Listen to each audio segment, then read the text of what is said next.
We changed the fairings. Well, I had no part in this. This was all my husband and my friend. Like a candy cane, sort of the White Stripes vibe going.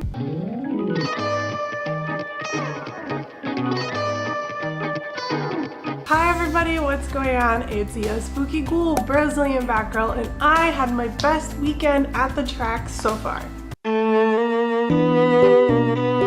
I'm not gonna get into it session by session because I rode for not one, but 2 full track days. That's right, I went out every single session for the duration of the whole session for 2 full days. And if that doesn't seem like a big deal to you, it is to me, so I'm celebrating. I also have no track footage for day 1, but I do have footage for day 2. I think I finally got the cameras perfect for me because I was able to use 2 cameras. Thanks, Kevin! So I was not only able to see my lack of lines, but I was also able to see my body positioning while trying to ride those lines, and yeah. So I went up to the track with my very best friend for almost 20 years on Friday. And Fridays are great days for beginners, honestly. If nothing else, if you're starting to ride out on the track or you're in novice class, going on Fridays or whatever weekday they offer is really, really good. Even if you're not a beginner, I think in expert class in the morning, there was only like 1 or 2 riders. But anyway, Friday was downtown, which I rode a little bit of last time. So I wasn't super nervous about it, but you know, the usual kind of nerves. And by now you also know the drill. First session, no passing, following the coach, working on getting your pace up, all good things. I did have the old hand ache right here at the end of my first session.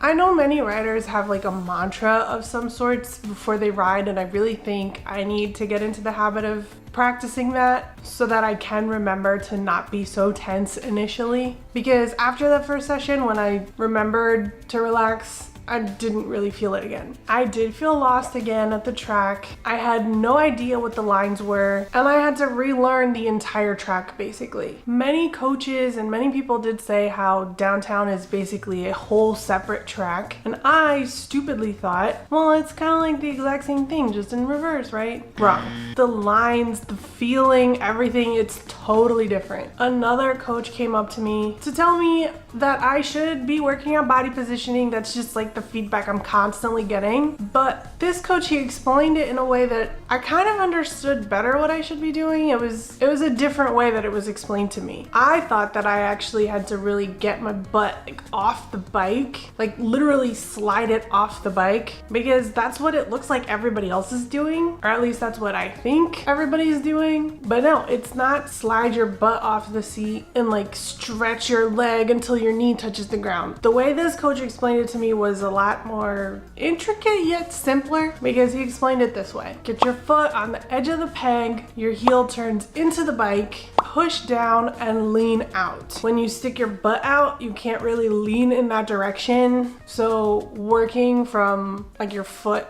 up is easier. So I took that, I tried applying it, and it was awkward at first. Lots of correcting and like self-correcting mid-turn and really feeling unsure, like, is this right? I don't know if this is right. This doesn't really feel right. I think I'm getting it. I don't know if I'm getting it. But then one turn, it all clicked. I think it was around turn 12, and I have the footage here from my husband on Saturday of what turn 12 actually looks like. But around that turn, I was going through the steps like, okay, toes, heel, inside, leg out, what's missing?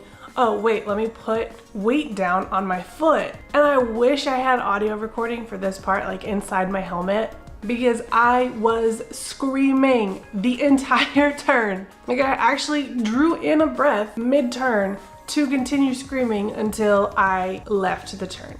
Because as soon as I actually put my weight down on my foot, it was not this like angelic choir moment. Oh, you're getting it. It was really chaotic but controlled, because it really felt like I was pulling the bike down, just like a little bit of weight, and the bike actually went. I wasn't expecting that, or maybe I was, because that's what I was working on, but it was really abrupt and quite scary. So I really just tried to focus on my body positioning, but I realized, and this was explained to me by a coach later, that I was really working on the lower part of my body and forgetting the upper part of my body as well. So for the rest of the day, I was trying to combine the two parts of my body on the bike. I was also trying to pick up speed a little bit more, and turn 18, which is the first turn going downtown, in the last video I said it wasn't so scary. It's actually pretty scary because you're bringing so much speed literally down the straight, and then very quickly you have to slow down a bunch and then just like lean of faith into this like blind right hand turn. I think maybe the first time I was really going a lot slower, so it didn't seem so scary, but this time that I was trying to go faster, it was scary. Like I said, I don't have footage from Friday, but my friend did take a video at the beginning of the day and then closer to the end of the day, and I zoomed in a bunch, so the quality isn't that great, but you can see, hopefully, a clear difference from the beginning of the day and then the end of the day. And I really think Friday was the day that I progressed the most, from starting off with the aches and feeling lost to moments where it all clicked and clarity. More on that on day 2. Like I said, I went out every session for the full session to try to get as much track time as possible and really improve, and it was a great day. I took the day off from riding on Saturday. My husband rode that day, but then I was back to riding on Sunday. Very different than Saturday. It was a cloudy, chilly day, and it actually rained for a whole session. But I think this was the best day. Also, I really think you should take me saying best day with a grain of salt, because I really just loved the whole time, and I felt like I progressed so much that both days really were the best. And I know that saying best implies that like one was a lot. I did think my lines were improving on Sunday, but they're still not great. And like I said, being able to see my body positioning, thanks Kevin, I can see that I have a long way to go and where I actually need to be focusing on. Because when I'm on the bike, I'm straining, I'm trying, I feel like I'm getting the body positioning, like I'm actually doing it. And I'm like, okay, yeah, this is it. But then when I look back at the footage, I can see that I'm not even doing like a third of what I should be doing. Everybody did tell me, exaggerate your movements. Like what you think you should be doing, do more of that. And I thought I did, but clearly I did not. And really for the whole day, I was working on body positioning. I did try to increase my speed or my pace a little bit towards the end of the day when I was following a coach, but really the whole day I was just trying to get the points of getting my body positioning right. But even though I did increase my speed towards the end of the day, I'm not gonna try to focus on overall speed and getting my lap times down, because I want everything to kind of make sense first, or at least make a little bit more sense,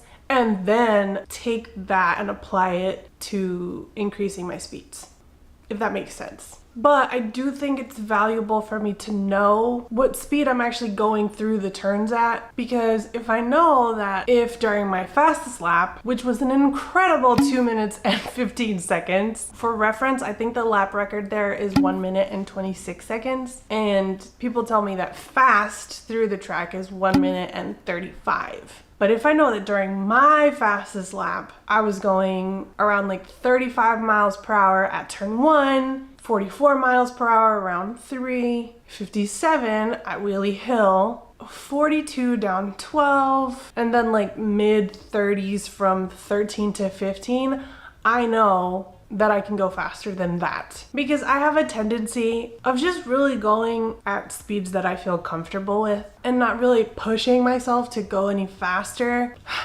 I want to say it's mostly out of fear, but it's mostly because I don't really see the point. I don't know. I'm not a speed demon, so I don't really see it. But if I have that benchmark, like, okay, I know I've done this at 35 miles per hour. I'm okay at this speed, even if it might seem too fast for me, and I can maybe even push myself to go a little bit faster than that.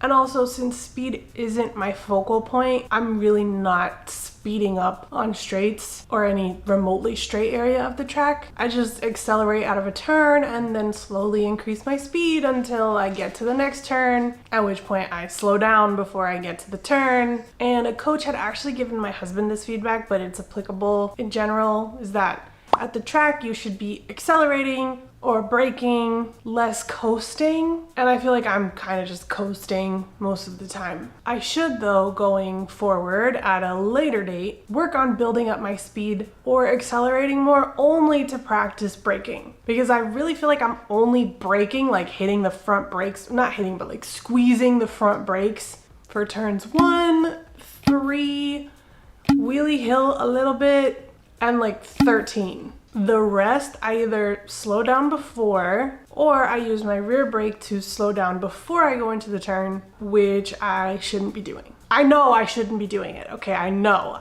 That's wrong, that's bad. It's just habits. I don't really have the habit of squeezing the front brake. The few times that I did try to push myself speed-wise on certain areas of the track, this was more so going downtown on Friday. That's when I realized, like, okay, no, I definitely need to use the front brake. Like, there's no way that I can slow down enough with the rear brake before I get to this. Like, I have to do it. And my friend actually adjusted the brake lever so that it was comfortable for me to just like have my finger on it almost the whole time, because I know I'd need to use it. But again, I really only felt like I did that Friday. I didn't really apply that on Sunday. I also need to learn how to pass. I need to realize that I will need to pass and learn how to do it correctly and not feel bad about it. I don't want to, but I need to. On Sunday, in the beginning of the day, there were some traffic buildup areas and like pockets of like coaches with like 2 to 3 riders, and then another coach with 2 to 3 riders would show up, and then another coach with 2 to 3 riders would show up, and then there would be this like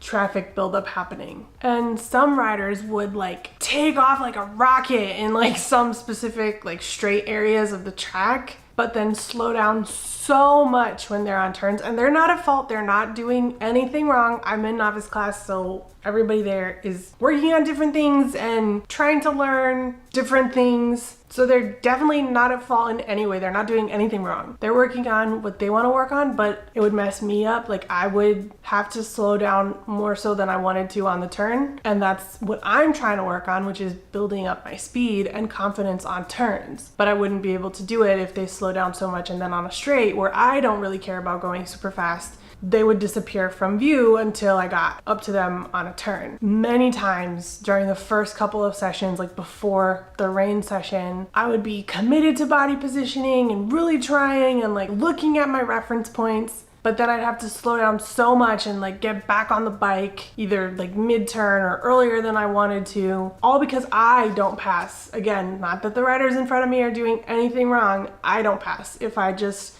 committed to my speed, went around the outside and just like passed them on the turn, it would have been fine. So it's not the other rider's fault, it's mine, but I just don't feel comfortable passing. My friend and my husband keep joking that now I'm addicted to track riding, and I didn't think I was, and I don't think I am, but I could kind of see it when it started to rain. It was the 4th session, like right before lunch, and some people were changing over into wet tires, and I didn't know if we were gonna go out, what was gonna happen, and I was just there like, well, are we gonna go out? Can we go out? Like, who's going out? Like, if I see one person in novice class, like, go out, I'm gonna go out. Like, I didn't want to be the only person there. You know, maybe no coaches wanted to go out, but I kind of would like make them go out just because there was one person out there. But if somebody else went, then I'd go. So I was literally standing at my campsite looking at the entrance of the track to see if I recognized anybody from novice class going in. And as soon as I saw one person, I was like, okay, that's it, I'm going out. I knew I wasn't gonna commit to body positioning or increasing speed or anything because it was raining, but I just thought seat time is never bad. And if I'm not gonna focus on body positioning or anything like that, at least I can try to pay more attention to the lines or learn new reference points or learn reference points in general, since I'm going slower and since that would be my only concern. A lot of people did go home during the rain session because, again, it was right before lunch, so there was that session that nobody could go out because it was raining, and then we'd get an hour break for lunch, and then you weren't even sure if you were going to go out later on in the day. So then for the rest of the day, there were not that many people out on the track. And when I went back out after lunch, the track was drying out. But seeing those clear like wet spots or darker areas from when it was like wet right before made me not really want to commit fully to body positioning or anything. And I know I don't fully commit because that would mean that I would just like open up the throttle and I'd just be like sending it the whole time, and I don't do that, but I do have my like lean of faith moments where I'm uncomfortable, but I'm trusting the whole process, and I'm trusting that I'm getting the body positioning sort of right and how this feels like, and it really is lean of faith moments for me. And that's what I commit to. Just we'll see what happens. But I was hesitant to even do that. Seeing the discoloration on the track, I don't think those like dark parts were wet, but I'm not somebody that like reads up on tires and knows the right tire pressure and like what the new best like bubblegum tires for the track are. So I'm not really even sure what the tires that I have can handle, what they can't. I don't know. So since I'm not that kind of person, I was like, just take it easy, sort of commit, but maybe not so much. But even so, like even with that, I still had my fastest time of the day at the last session, which was still with that like wet, dry discoloration on the track. And even with that, I was still really happy. Multiple times, I'd realized that my mind was clear. Of course, I'd like go through the motions of trying to get into a better body positioning or what the speed was, but I would say it's nowhere near like the same galaxy of where I was like the first few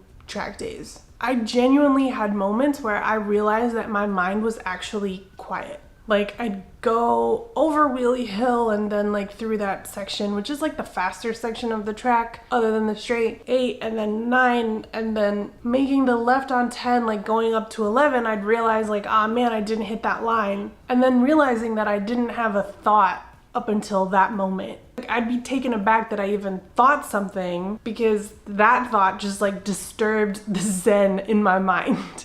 And that is something that I think I could be addicted to with track riding. Just like those moments where any other thought is a distraction. And I can't afford those because I'm really trying to do something right now that like requires me to fully concentrate and be present. So like shut up brain because I'm concentrating pretty effortlessly right now. So like don't think about anything like that. That is a really good feeling. I also feel like there's actual medication for that.